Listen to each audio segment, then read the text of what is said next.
Where is it? Where is it? Let's go to it. That's Warren. Oh, yeah. Fun fact, he was kicked out for not wearing shoes. He was in full costume earlier. Yeah, also came in costume with a mysterious face on the juke and everything. And we were running around having fun, interacting with the crowd and stuff. But we got kicked out because I wouldn't have any shoes. Who knew there was a shoe? So, but anyway, hopefully some people got to see me. And if you didn't, you can always check it out at houseofhuntar.com. So if you didn't realize, maybe you're here for how to use hypnotic language for dynamic storytelling. That's the panel today. And maybe you've noticed with people, some people happen to command a room. The second they walk in, all eyes are on them, all attention, but in a good way, not in a bad way. And it seems like they just control everyone's thoughts, everyone's attention. It's all on them. Whereas other people, other people, they can be dull, they can be monotone, they could be saying anything at all.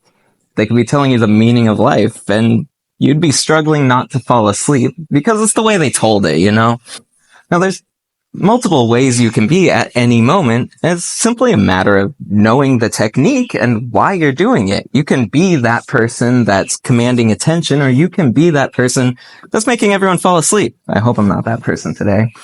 Anyways, I'm Grant Offenberger. There's me for some social proof. I am Grant Offenberger, and I run Grant Me Peace, the hypnotherapy-centered solution to living life in your total control. And while I may be a hypnotist, I also happen to be a storyteller, because no matter what you are, if you're a comic book writer, if you're a professional wrestler, if you're a filmmaker, a novelist, if you happen to come home to your spouse at night and tell them how your day went, you're a storyteller. Everyone's a storyteller, no matter what you do. It's just part of the human experience. And all a storyteller really is a salesman of emotion. Because if you don't get people to feel, then they're not going to care. They're not going to listen to your music. They're not going to buy the next issue of your comic. They're not going to continue reading your book. You're actually trying to engage them and make them feel emotions. As a storyteller, you're a salesman of emotions. And the reason you're making them feel emotions is because you want them to take action. You need them to take action because you need them to buy the next book. You need to have them to listen to the next album. You need to be next step obsessed with absolutely everything you do as a storyteller. As you're telling this story, you're focused on where it's leading to the next one. And one way to do it is with open loops. One open loop is a cliffhanger. Everyone knows cliffhangers. You gotta turn into the next episode so you know what happens to Batman. You have to watch the next movie because it ended on a cliffhanger and you need to see the sequel. They keep your attention open because that's all an open loop is. You keep it open. You never close the story. In fact, I went to a wrestling show once and it started off as a magic act. It was basic card trick. And when they're about to pull the card out, a fight broke out because it's a wrestling show. What else are you going to do there? And they never pulled the card. And the whole show happened. At the very end, they pulled out the card. I completely forgot it started with a magic act, but I was so engaged because they never closed that loop. And open loops are one way to keep that attention. And you can easily do that with cliffhangers. And another way to keep someone's attention is to keep it simple. Because the human mind, it usually can only hold on to 7 plus or minus 2 bits of information at a time. And that's kind of just a dumb way of saying 5 to 9. So 5 to 9 chunks of information is all you can comfortably hold on to at a time. Billboards pretty much only have 5 to 9 words. Advertisements keep it short, keep it simple. Because if you can't hold on to more information, then you're struggling to hold on to it, and no one really wants to exercise when they're thinking or reading or consuming anything. And so when you keep it simple, when you keep the information as concise as possible, but as meaningful as possible, you can engage your audience at a deeper level and they'll actually hold on to it even more. So if you have any story that's big and elaborate, keeping it in separate chunks, in 7 chunks or so, it'll hold their attention far more. And another way to hold their attention is by keeping words simple. The average American is at a grade 7 reading level. So if you're using big, fancy words, it'll make you seem smart, but you're alienating more of your audience. The more simple you can keep it, the more people can keep engaged with it, can understand it, can process it, and it's easier to follow. And anytime you do that, you're going to want to use adjectives, descriptors. You're going to describe something before you talk about the subject. Because if you use the subject and then you describe it, it makes it harder. Like if I were to tell you that there was a camel that was blue and had 6 legs, you were originally envisioning a normal camel, I would assume, I would hope. And then I say it's blue, you have to change it. Okay, now it's blue. And it has 6 legs, you have to change it again. It's messing with your mind. It's hard to follow. It's hard to keep that image in your head. But if you use the descriptors first, a blue 6-legged camel, you never had the image of your mind until I gave you the subject. So by having the descriptors before the subject, your audience doesn't make that image beforehand and then have to distort it, manipulate it, delete certain things. They just follow it exactly as you're describing it. And another way of telling stories is through metaphor, through symbolism. That's one of the biggest ways to get an audience's attention. All these Disney movies, all these Pixar movies, Avatar, there's a deeper story to it. So people can enjoy the surface level story, but there's a deeper level of awareness within it that's also another compelling story. Because when you use these adjectives, when you use these descriptors, and when you make it a symbol, you can cross-contextually change someone's frame of reference without even talking about the subject itself. And those are a few points that I think are really important. I gave you guys, well, my wife gave you guys booklets, but we printed them out and we folded them. It was a lot of work. And so all of those are within it. So you can get a deeper dive within what all of this means and how to use it. But these are really important hypnotic tricks that you can use to really engage an audience.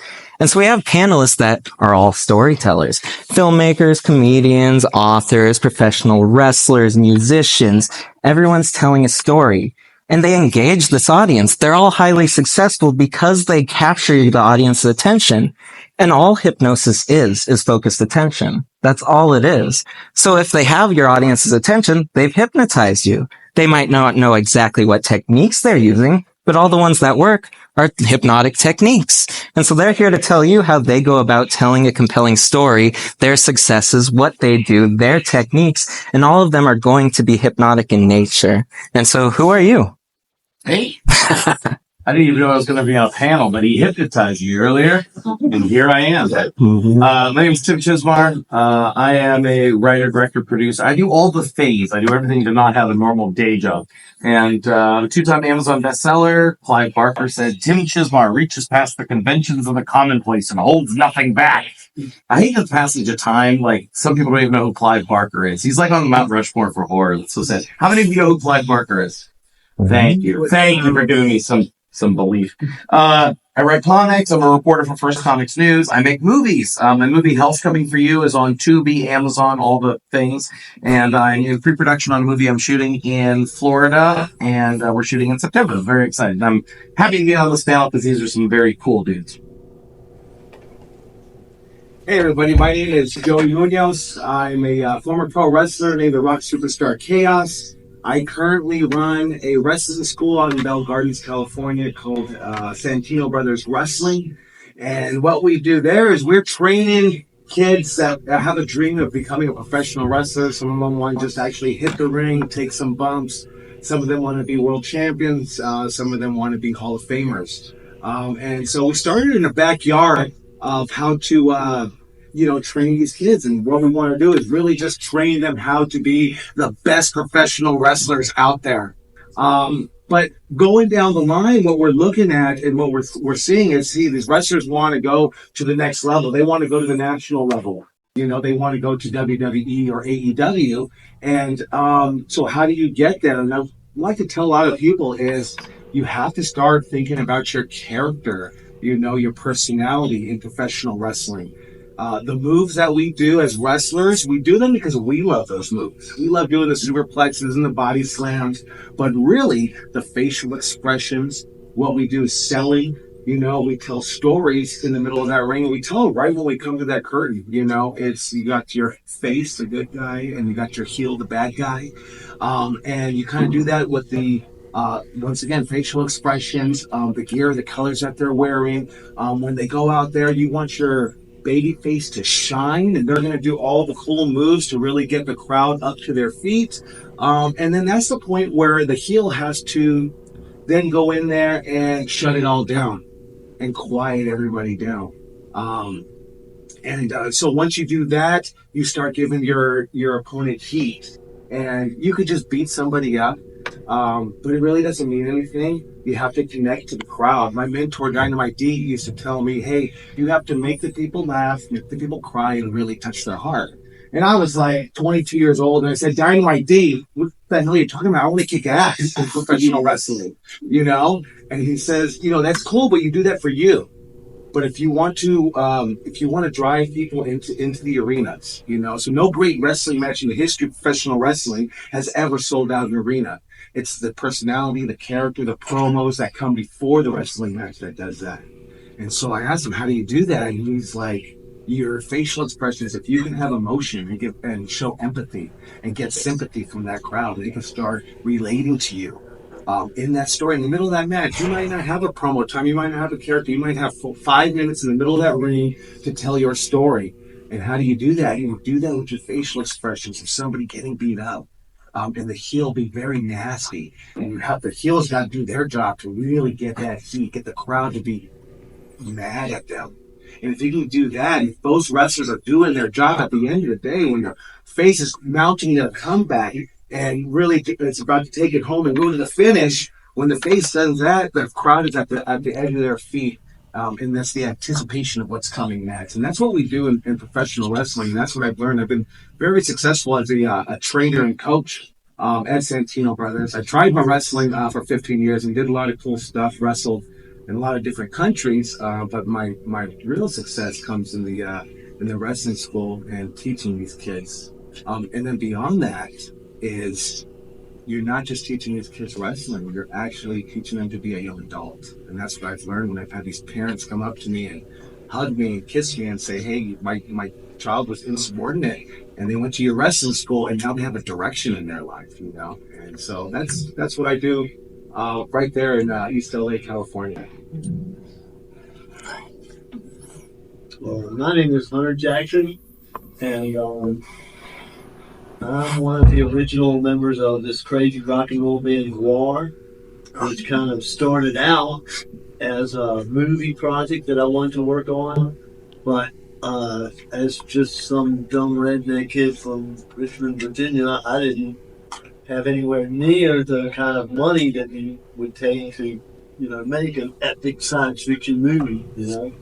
So I was building all these props and costumes and sets and stuff, and they were in the warehouse building when I was doing this. There were also bands practicing, and one of the things that I wanted to do in my science fiction movie was I wanted to have a cool punk rock soundtrack. So I hooked up with these guys, and it turns out that I could tell my story live in front of a live audience with music and stuff, and it was much cheaper than trying to make an epic movie. So that we started doing that. We started building these crazy shows, and part of it was to try to get the audience to understand that, hey, there's a lot more to this show than you saw, and get them interested in the whole thing so they would, get invested in it. And I knew that they were crazy, weird, obsessive fans that would be really into what we do, but would never come to the kind of dives that we were playing. So I started promoting more conventions and stuff, and spreading the word. I started a newsletter so that when people would buy the record, there was always our address was everywhere. People would write to us, and I could send them propaganda to get them into what we were doing. And slowly but surely it spread as we toured around and grew and grew and grew. And then after a while, I did that for about 15 years and split from them. And then I started playing the same character in professional wrestling, because professional wrestling, like you say, is the same thing about trying to tell a story. And I come out there and I have a full range of audience from people that have never seen me before the people who have and want to see what the next chapter in the story of Techno Destructo is going to be. So it's all about telling the story, and that's why I'm here. Nice. And so, Tim, you do a million different things, from being an author to stand-up comedy to running promotions. Is there a common theme to telling stories in all these different mediums, or what have you found within your practices? Yeah, I was thinking about that before the panel, like what to hone in on to really give people something to take away from this. I would say, like, as far as storytelling overall on all the disciplines, it's important for you to understand the tropes of whatever genre that you're working in, because if you understand the rules, then you can break it. You can subvert, you can zig when they expect you to zag, as long as you know what is expected. What do they think is going to happen next? And that works in filmmaking, it works in writing, it works in stand-up. I was a stand-up comic, a headlining comic for 10 years. I was past with the improv and all this. And it was on Carson Daly. You guys remember that show? I feel I feel old. One of the things in stand-up is the rule of three. So when you're on stage, there is a language that comedians use. And people can learn that. Like, you can be funny or not funny, but there's a way that you talk. So, for example, the rule of three, like, comedians will give examples, and the first one doesn't matter, the second one doesn't matter, the third one's going to be funny. And, like, for example, you set up, and then you punch, and then you call back to something you said earlier, and then you tag. So there's a language, there's a style, and then once you know that and you do that enough, you can change it up, and you can surprise people, and you can do what you want to do through that kind of laying it out there. But anyway, I think that works in whatever medium that you're in. You learn the rules, and then you can change them, you can break them. But first learn what's expected and what's accepted, and then you can diverge. Nice. Yeah, like zigging and zagging, breaking the rules. And that's a common hypnotic technique called the pattern interrupt, when you see these street hypnotists and they pull the guy's arm and they're like, sleep, and they close their eyes. Well, they're not scared goats and they collapse. They're just, you interrupted their pattern. They weren't expecting you to pull their arm and yell at them, and then they're going to listen to your next suggestion. Oh, I don't know what I'm doing. Okay, I'll act like I'm sleeping. And so pattern interrupts are crucial for any kind of story, or else it's dull, it's mundane. Everyone knows what's going to happen next. Changing the pattern is a great way to keep someone's attention. And you were talking about people's facial expressions, which of course is a great idea.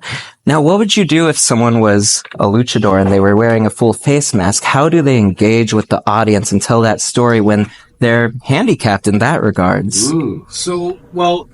Even if you are wearing the mask, you're still encouraged to do the facial expressions, whether people can see it or not. But then it just goes down to more body language of what you're doing, and that's just a completely new, different art in professional wrestling, obviously, because you are taking that face away.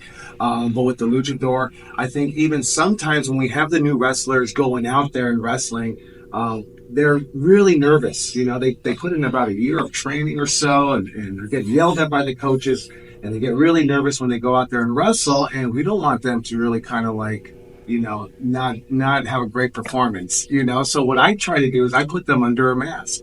We put them under a hood. And when you do that, it kind of just lets them be freer. 100% more free, because in professional lessons, you can't be afraid to make a fool out of yourself. You're actually getting in there, you're sitting in the corner, and you're pretending you're getting beat up, and that's part of the game. You have to make it look real. You have to believe it, because if you don't believe it, why would anybody else believe what you're doing? You really have to believe it. So if and I would tell these guys, when you're a heel and you're going in there, like, hey, this is your night. The idea behind it, backstage, we're talking about it. Hey, the face has to shine right here. But as a heel, when they're shining, you have to really believe that you're getting mad. You have to believe that, hey, this is my night. I got my family, I got my friends here tonight, and this guy's trying to make a fool out of me. And you have to believe that. So that way you become that angry heel. And if you could do that, even if you're wearing a mask, then you're showing your anger through your body presence, and that means so much, right? Because if we're selling a move, pretending that it's hurt, right, we can't just say, "Ow, my back," right? You can say that, but you want to show it. You're holding your back, and then you're showing the facial expressions, and then now it starts. What the audience starts doing is they start relating to that. Oh man, maybe one day I I slept and my back hurt and I woke up and I couldn't bend over and it hurt so bad. And you see the wrestler doing that. And I always try to tell these wrestlers you have to relate to the pain that you've actually felt in your real life, So if you slept in your neck and you hurt it and someone gave you a neck breaker, can you turn your neck? No, you're probably doing this. And if you actually start thinking about that and really deep diving all the way into it and believing it, that's where the performance starts becoming magic. And you start putting it together organically. Yeah, that makes sense. I mean, the body and the mind are one thing. If you want to feel confident, just stand like this for 2 minutes. You're going to feel confident no matter what, because the body and the mind are one thing. And so your body language is going to show. That does definitely make sense. But what about you, Hunter? I was wondering because, I mean, you're doing Guar. There's so much to Guar. What do you think connected with the audience the most out of everything within it? Was it the pageantry and the showmanship? Was it the lyrics? What was it within Guar that you think really resonated with people? Well, for me, I wanted to give them the full scope because I knew that there was a full range of audience there. There were people in the front row that just want to shake their hair around, and get blood all over them. There are people like that in the front row. But then there are also these like college professor types stroking their beard, analyzing the social relevance of it all. And I wanted to there be something for all of those people. And in the same way that I present the character that I play, he has like this gigantic mechanical arm that you can see all the way from the back row, And one of the things that we also used to help enhance that was we had a keyboard player that was in the back. He wasn't on the stage at all. And he played a few musical parts, but the most important thing that he did was he would watch the show and then hit the whacks and punches and the Three Stooges, all that sort of stuff while we were doing the show to really enhance it. And if somebody told a joke and it went over the audience's head, he would hit the crickets, and stuff like that. And it would also cue them, oh, boo, boo, oh, you're supposed to boo. The audience is supposed to boo, boo, boo, and stuff like that. Or the audience is supposed to cheer, yay. That's nice. You go about it full spectrum, so you can't go wrong. And even if a joke doesn't work, you go with it, which is a classic improv tool. Yeah, I mean, you always do this. You go, yes, and. So anything that happens, you say, yes, I accept this as my reality, and let me add on to it. So that's a great way of going about it. But I mean, not everyone is going to be a comedian, an author, a filmmaker, but there's all sorts of different storytellers within the world. That's everyone. What's some tips you could give people that would help anyone that you've found? Well, I was thinking, one of the things I wanted to say real quick was, you're so nice about us. You're really propping us up. So I'm going to use a wrestling term. I want to put you over for a second. So, Grant, as a hypnotist, can do double duty. He doesn't just do clinical hypnotism. Like somebody will come to him and say, how do I stop smoking? And he'll work with them. But also he can do stage entertainment. So I've booked him for shows. I put him on this TV product and he is freaking amazing all over the map. So you guys are lucky to have him as the moderator here. So I just wanted to let you toot your horn for a second. Let's hear for this guy right here. Great awesome, burger. All right, going back to... Now answer the question. The business that I'm in is show business. And the business part is making money. Who would like to make money at your craft, at your art? Who wants to make money? Yes. Well, then what you have to do is you have to come from the perspective of how does it benefit the person who's going to pay for it, who's going to put up the money for it to get done? And that's important because a lot of times people are stuck in their own head as an artist. And they're like, this is this thing that I'm passionate about. It's what I want to do. And they hold on to it so tightly that nothing gets done. You all know people who have this great book that they're going to write and they've been talking about it for how many years now? Or comics, or a movie, or an album, or whatever. And at some point, you have to make it happen. You have to do it. When I moved to Hollywood and I wanted to get into screenwriting, I made friends with Buzz Belmondo and Carl Bradley. Buzz was a regular on an 80s sitcom called Out of This World. was like an alien show. He was the next Marine. And Carl was a network executive at NBC. We sat down, we had lunch at Cantor's Deli, and they asked me, at some point in my career, you're going to have to decide between art or money. And when that comes, what are you going to choose? And I sat there and I said, I think you want me to say art, but I would do it for the money.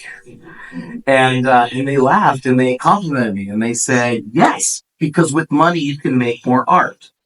And so I would just encourage you to, and I have some examples, like from what I do. Obviously, in the film industry, there's what sells, and then there's what you're passionate about. Well, what you love may not sell. The 4 areas for independent filmmaking that makes money is horror, action, Christian movies, and a family movie with a dog. You may be wondering, why not comedy? It is subjective and it's regional. What people are laughing about in Texas, they're not laughing about in England, for example. So you lose your worldwide distribution. So these are the things you have to factor in. So if you want to make money, go where the money is, do it, and then with the profits, do what you love. And I practice what I preach. I made a comedy. Again, what did I just say? Comedies don't make money. I did a comedy for a woman because she didn't care. She had the money. She wrote the script. She wanted to be in it. My friend Rick filmed a scene for it, and we did it. And I told her, lady, you're probably not going to make any money. She didn't care. So I shut up. I did what you wanted. I took my money, and then I made my passion project that I love. And I've done the same thing. There was a disabled gentleman who wanted to be an action movie star. Guess what? For the right price, done. And that movie's online right now. So you just kind of compartmentalize where money's coming from. In the writing industry, not everything I write as a book is a huge hit. And what I do is I'm a ghostwriter for people who feel like they have this burning desire to put a book out. Well, for $30,000 to $60,000, they get their book, they get their credit. I got some work and I got some money. So I would just say, look at it like it's a business. You know what I mean? Like you look at it, where can the money come in? And then use the money you made for what you're really passionate about. Does that make sense? Okay. So basically what you're saying is if you want to make money, make an action horror film starring a Christian dog. There you go. That's it. That's it. Write that down, guys. Somebody's ready, right? What about you, Joey? What's something you've taken away that would be universal for anyone, that would be compelling for writing stories or even just being a storyteller because that's what everyone is? Well, one thing would be when people get into wrestling, everybody's got their own idea of what they want to do, right? Just like Tim says, you got to see what works actually, as opposed to what you actually want to do. You can use your vehicle, which our vehicle is going to be professional wrestling, but you have to connect with that crowd. And that's number one, really. I don't care what level it's on, whether it's national level or the independent level that we're on. If you're not connecting with that crowd, it's going to be hard up to really try and get that booking. Because from the wrestling school, we moved into promoting shows. And, so what I do is I like to actually go into the crowd and just like Hunter says, is watch the crowd, because those are my customers, and see what they like, what makes them go wow, what makes them actually pick up their phone and just look at their phone. You start studying that, and you start studying your wrestlers. Who's wearing, one of our most famous popular wrestlers is Delilah Doom, and she wrestles all the guys, she wrestles all the girls, and she goes out there and she just gets the crowd up onto their feet. And you got little girls dressing up like Delilah Doom, and I tell her, that is a huge deal. I get it. Everybody wants to make it to that next national level, but you got little kids coming in on an independent level on a Saturday night in East LA dressing up like you because you made that connection. And that's the most important part, right? And going back to, we're doing the moves for us, but we got to remember who we're working for, and that's the crowd. Just like they say, art's not just supposed to look nice, it's supposed to make you feel something. The same thing with professional wrestling, right? Everybody that comes into wrestling school, I tell them, hey, there's a wrestler out there that actually connected with you. That's why you're here, ready to, get your ass kicked in wrestling school. You know what I mean? So making that connection is so important. And a lot of these kids, they come in and, they love watching wrestling, but you have to really dig down deep and really find that fighting spirit and pull out that character and pull out that connection, because they're so shy. Going back there, that's why we put them in that mask. So if you can make that connection with that crowd, you can do anything. I tell them, hey, you can do really cool moves that are very difficult to do, and you're going to make a crowd cheer. But even a seal can do that. So, but if you can connect with that crowd on a different level of your character, it really doesn't matter what you do. They're just going to be behind everything that you do, and they're going to love it, and they're going to buy your merch, and then so on and so forth. And that's how they try to get to that next level. So connecting with the audience, of course, definitely. What about you, Hunter? Anything that you think that you've learned through your experience that other people can take no matter what they're doing?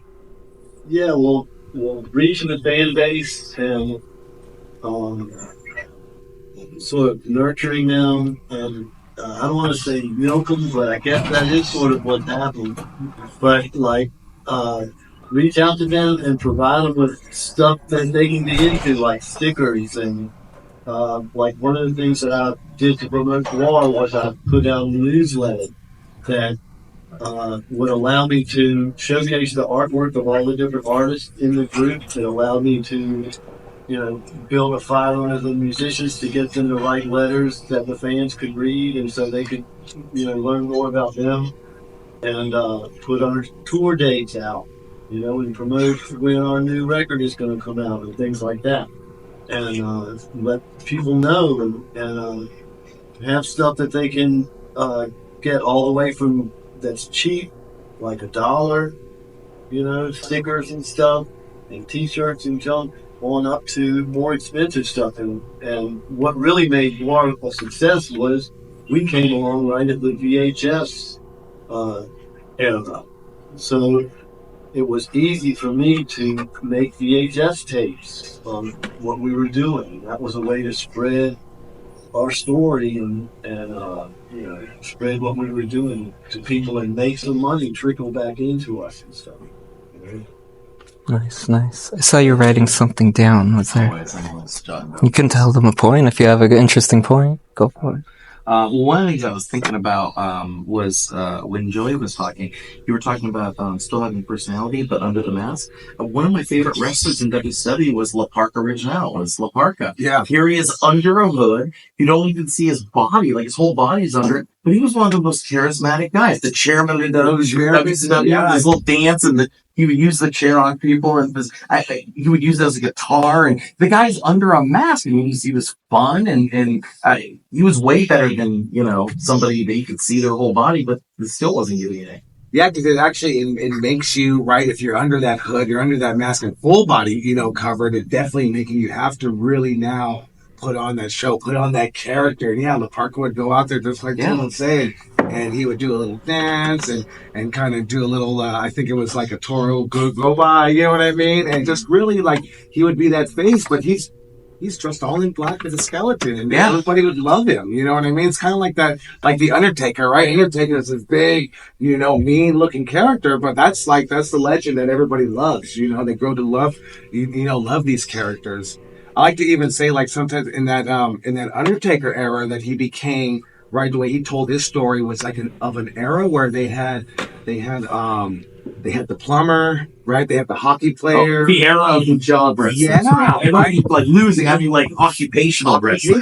Right? And so the Undertaker was part of that. Yeah. Right? And now everybody looks at that like that is the legendary character and say, look at, he took that, the job character, and was able to tell his story to that job character, where most people would say, oh, I'm the plumber. And that's a rough one. I don't know if anyone could pull that one off, but, telling your story that, but Undertaker, I mean, it's not much better. It's cool now because we look at it 35 years later and it's like great, cool, legendary character. But at the time, I'm the Undertaker. How am I going to get that over? Stone Cold didn't start out as Stone Cold. He was, one of the Hollywood Blondes. He was a ringmaster. I mean, you have to be able to subvert expectations. If you stay the same character and you don't change, then you're failing at wrestling. You adjust, you grow, you mature, you change, and so you have to be open to that as well. Yeah, a lot of it's going to be trial and error. You're going to think of this is the greatest idea. When you're on that treadmill, you're in that ring, and you're going to think of the greatest idea that you could pull off. You go out there, and it goes over like a fart in church, and the crowd does not like it whatsoever. A lot of the times is if you get so great at your craft, where you're not thinking about the moves, you're not thinking about the bump or the suplexes, That's second nature. You actually start listening to that crowd. If you can listen to that crowd, you can figure out how you're going to tell your story. I like to say, like, a lot of the times, like, even the most electrifying move in wrestling was The Rock's elbow, which started as a joke of trying to actually make The Undertaker laugh. Yeah, definitely a joke. It's an elbow, but the work. But if you let it happen organically, then the crowd will really get behind it. And it's a lot. Throw it to the wall and see what sticks. It's going to be a lot of it's going to fail. A lot of it's going to fall flat, but something's going to work. And that's not everything works. But it's a numbers game. It really is. I'm trying to. If you're like whatever it is, if you're trying to make money telling your story, or if you're just trying to tell your story, just like in my era, like in professional wrestling. It's a lot of trial and error. And I tell like the students, like, you can't give up, because you got to remember when the going gets tough, you got to remember, why did you start this? You started this because this is actually your dream. You want to do this, right? I see people, we're right there off the 710 freeway, and the 710 freeway is packed every Monday morning, and there's people driving to a job that they hate, probably working for a boss that hates them. And you have an opportunity, if you're coming here to this school, to actually get yourself out of that. And I've seen it happen. It used to be a pipe dream when we were working in the backyard. And then we had a wrestler named Brody King who got signed to a national company called AEW. Now they got action figures of this guy. And we trained him right there in East LA in an 800 square foot building. But it's because, it's just so much work. And then if you get that opportunity to tell your story, that's where it's going to really come into play, One thing I love to do when I first come out in the ring, I know that probably a large percentage of the people have never seen me before. And I'll come running out there and I'll smell all the people and look at them and I'll smell the blood. And this lady or somebody in the front row will look up and go, I see smelling blood. And that's it right there. I'm smelling the rope to get you to go, why is he smelling the blood? That's a great pattern to interrupt. I mean, even when you're watching a wrestling show, for the most part, when you're doing anything, you're not consciously in it. I mean, you're subconsciously just watching the wrestling show to a degree, anything you do. But when someone starts smelling a rope, that just go and get you thinking, wait a minute, what's going on? Is this normal? What's happening? So that's a great idea. Anyone can stop and smell the roses. Stop and smell the roses. So I suppose if there's any questions or comments, because they're pulling up time cards on me, now would be a good time. Any questions or comments? And when there's no questions or comments, I suppose they have more time to... I'll talk all day. That's great. So, let's see. I've got 3 stories that I jotted down here that I could share with you guys. I'll just pick one. Okay. I do some coaching. There was a comedian that I was coaching, and his dream was to write for a television show. So I worked him through some Hollywood mixer things, and I got an interview for a little TV show called Ellen. And he ultimately got hired as a staff writer for Ellen. He lasted 1 season, and then they let him go. But the season he worked on got nominated for an Emmy and won. And he called me crying one night because he was really depressed. Think about this. His dream was to write for a TV show. So he had it, and then he lost it. But his work won him an Emmy. They mailed him an Emmy, a physical Emmy, and he was looking at it thinking, I'm unemployed. And so he had like a whole mental breakdown. Am I a success or am I a failure? I had the dream job. I lost it. I was good enough to win an Emmy, but I still got fired. And so he had this whole existential crisis. And I say that to encourage you to have an idea of what is success to you. Because especially being so close to Hollywood, people are never satisfied. They're never happy. They're always chasing something. For comedians, they want to be on TV. Well, okay. When you start off, you're hosting or guest spotting. You want to be a headliner. When you're a headliner, you want to tour. When you're touring, you want to get a TV show. You're a guest star, and then you're on a show as a regular, and then you have your own show, but it didn't last long enough for syndication. And then you're like, I wish I could be in a movie, but you're only a bit part of a movie. You get cut out of a movie. And at the end of the day, you're miserable, and you're divorced, and you're in debt. And you should decide, what is success for you? So you know that you can be happy and say, I did it, I accomplished it, I'm there. Like as a wrestler and as a musician, as a wrestler, Joey could say, I was never a WWE champion. oh, what a miserable failure. But no, he's awesome. He's amazing. I saw him at XPW. He has a great personality. He's successful. He's doing what he loves to do. Same with Hunter. Hunter was in war. I don't know what you're doing right this second, but you could be depressed about it and say, oh, whatever you wanted to achieve with war, it didn't happen. But for me, I had certain dreams when I first came out here. We're not there. But you know what? We're doing what we love. We're making money. We're passionate. We're happy. We're encouraging other people, and that makes us feel good. So have an idea. What is success? What do you want to be? And then, enjoy it and relish in it when you have that success. I'm looking at the audience, and I see a lot of familiar faces and people that I know, and very successful, wonderful writers. I'm going to point you three right over here. You've got three of the greatest horror writers right there: Eric Gennard, John Palisano, and David Lucarelli. They are all big-time writers, successful, really great horror writers. And I'm sure sometimes they have a little imposter syndrome where they're like, have you gotten where you want to be? What do you want to do from here? Are you happy with where you are? Well, we all wrestle with it, no matter who you are. In wrestling, most of the wrestlers I've met, and I'm friends with RVD, Hulk Hogan, Copy the Secret. Like, I know these guys, no matter who they are and what they've accomplished, they don't seem to be content. And you tell me if I'm wrong, but it seems like wherever somebody's been successful, they want to be somewhere else. A wrestler doesn't want to be super successful just as a wrestler. They want to be go up. They want to be in movies. Wrestling isn't enough. A musician wants to be an actor. It's be content where you are. Have your idea of success and then relish in it, and don't always want something else.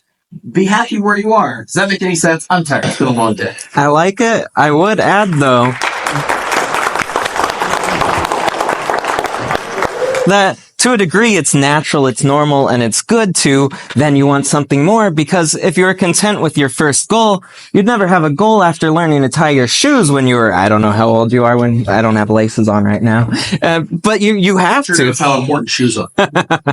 But you have to kind of, okay, I got that. Now I want something else, or else it gets boring because you completed the first goal. You're not going to have another one. I think the secret is being happy no matter what, but knowing that this is for entertainment so you don't get bored. What would you have told my friend? Which friend? That Crisis, the writer for the TV show. I would have told them that. Yeah. Any last points you guys have? I think that Tim brings that up, is I tell a lot of the wrestlers, it's, they definitely are, right? They're all chasing that next level. But I tell them also, like, you gotta remember to enjoy the journey, because then else it just kind of flies right by you, and a lot of the cool stuff that happens is before you get to that level, especially in professional wrestling. Once you get to that national level, it's not so much wrestling anymore. It's a television show, and they're going to tell you exactly sometimes what to do, unless you're The Rock or unless you're one of those most popular wrestlers. And coming in, you're probably not going to be. So I always tell them to enjoy the journey. Like, that's so important. And not even enjoying the journey, like, you're so worried about getting to that next level. What are you going to do when you get there? I always tell them, cut your teeth on the independent level, so that way when you get to that next level, you know exactly what to do. Because they're just like that. They're just like that bridesmaid always chasing that, trying to be that bride. And they're always chasing, they're always disappointed. And I say, hey, when you do that, you're always going to be disappointed. So you have to. Like, I always tell them, I was supposed to be the world champion. Now I'm the wrestling school guy. But you have to enjoy the journey. Because it gets tough sometimes if it doesn't work out the way it's supposed to. Yeah, I wanted to be an animal. I came to LA because I was like, I could be an animator. But that door didn't open up. And next thing you know, people are asking me to be a professional wrestler. When I was 30, I met my favorite wrestler, and he asked me to come to his school. And I said, are you kidding me? I'm so scrawny. I could never be a professional wrestler. No way. And then I went on and did choir and stuff. And at the age of 50, I started doing professional wrestling. It's the funnest thing in the universe. I couldn't stop. So I never did really get to do animation. But man, I had a ball doing going through the doors that were open. That's great. I mean, always looking for success no matter where you go. That's foolproof. But I mean, not everyone has the desire to get their stories out to the world. What made you decide that the world needed to hear your stories? I'm mentally ill. Yeah, we knew that. I knew that I didn't think like everybody else. I wasn't settling for mediocre. I grew up in a really small town in Pennsylvania, and I just wanted more of I'm not crapping on it. Like if it's what makes you happy, that's awesome. That's cool. That's important in life. But for me, when I saw the people around me marry their high school sweetheart and work at the factory and watch their kids grow up and do the same thing they did, I just wanted to get out of there. I wanted to go someplace where I could dream and do big, in my opinion, movies and TV and tours and projects. I just wanted to do more than just this, an average life. I just wanted something else out there. I wanted something bigger, and so I chased it, and I've been very successful. You've been to my condo. I have a nice little condo in Vegas, and I make money doing what I love, which to me means I won. That's I couldn't be happier.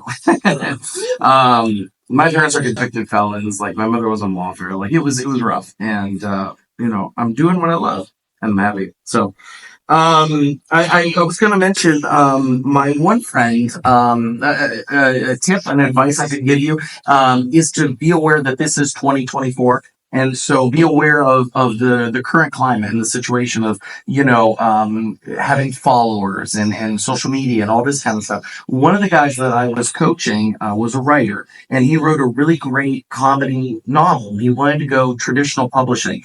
So I helped walk him through some processes, and we were courting, the traditional five, Hugh Howey. How many people came to see Hugh Howey? I'm sorry he's not here right now. He wanted to be here. He was on his panel at Comic-Con, but he wasn't able to make it tonight. Last minute pull out. Hugh's story is amazing, and it's because he bucked the system, and he didn't do it the way that everybody else does it. He went independent publishing for his novel Wool, and it became such a runaway bestseller that he was able to negotiate the print rights to his book with a major publisher. And they couldn't compete with the money that he was making off the ebook sales. And they knew that. Like when they had the meeting, he went over the numbers with them. And I'm not saying anything out of school. You can watch the panel on YouTube. Hugh told the story that the only thing they had to barter with was, would you like to tell them that you were published with Random House? So at the end of the day, enough that they flew him to New York. He sat down to have dinner with them, and they told him, "We like your book. We wish we could publish it." And he was like, "What? Why? If you like it, publish it." They said, "You don't have enough followers." Because at the end of the day, it would be nice if we all thought it was about art, right? The best book wins. Nope, it's 2024. They didn't want to spend the money to educate the public on who this writer was, this unknown writer, because they knew a reality star could poop out a crap novel, and because they're well known, sell 1 million copies overnight. And that was the harsh reality my friend learned, and he learned it the hard way. So I would say, whatever industry you're in, pay attention to what's going on right now, because that's the environment that you're trying to make your name in, okay? And if the traditional way isn't right for you, look at Hugh Howey. You can do it your own way. So, don't hate the player, hate the game. Just be aware. Now, Joey, I only have two passions. It's hypnosis and professional wrestling. And I love professional wrestling from the front row seat of the indie show and from the couch, and that's about it. What made you decide professional wrestling was something to do? You had to show the world what you could do with it. Well, it's kind of a funny story. It's my uncle was a wrestler, Supreme. He passed away in 2020, but that was his dream to be a professional wrestler. And he was the coolest uncle in the world, whether it was watching horror movies, going to the comic book store, or watching wrestling, or even going to wrestling. And so one day we went to a wrestling show, and I had no clue. It was at a Boys and Girls Club in La Puente, California. And all I knew that Road Warrior Hawk was going to be there, and the UFC champion Dan Severn was going to be there. And I was like, I'm pretty geeked out at 14 years old. I want to go. They went and they had a 5-minute match, and it was like, I didn't even know what good matches or bad matches were. I just knew I did not like that match. But in the main event were these two unknown guys named Sabu and Al Snow, and they went in there and tore the house down. And there was obviously wrestlers there in the crowd, and my uncle he's only like 5'7", but he's got tattoos all over his head, all piercings all over his face. He looks like the wrestler. And so these guys see him, and they're like, hey, you want to come to wrestling training with us? And he's like, oh, hell yeah, I do, but, you know, can my 14-year-old nephew come? And they're like, if that's what it's going to take to get you to come training, then yeah, he can come. And so really, at the end of the day, I fell into wrestling because of my uncle, and that was it back in 1994, and I'm coming up on 30 years this year. And I couldn't imagine doing anything else in my life. And I got my uncle to really thank for that. Nice. And I do it for him every time I go out there and everything.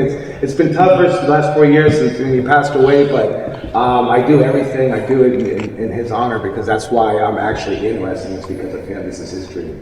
That's beautiful. He's proud of you, brother. He's looking down on you right now. Thank you. And before everyone plugs everything, what about you, Hunter? What was the reason that you had to get these stories out to the world?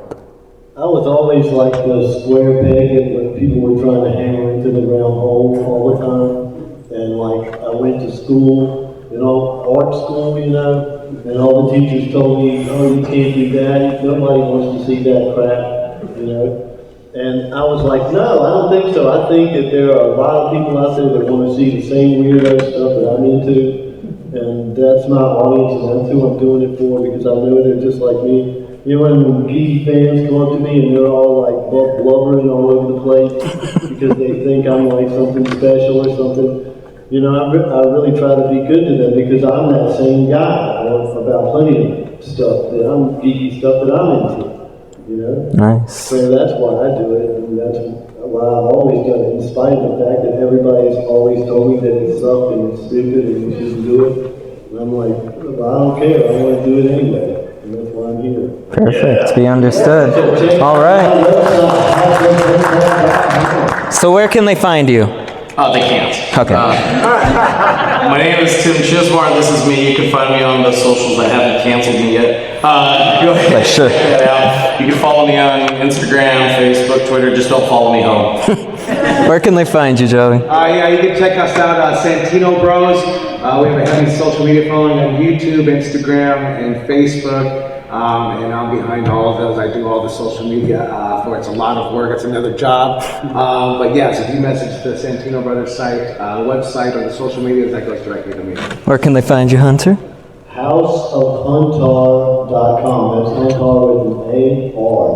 And I also have a YouTube channel, which has a lot of funny videos about stuff like one time Shelly Martinez sick about 20 female wrestlers on me, and they all beat the shit out of me. I also fought Bigfoot and lots of fun stuff like that. So check it out. And you can find me at grantmepeace.com. Have everything there, my social media, upcoming events, things that can help you for completely free. grantmepeace.com. Thank you for being here. Thank you for seeing me. Let's get a group picture. Let's do it real quick.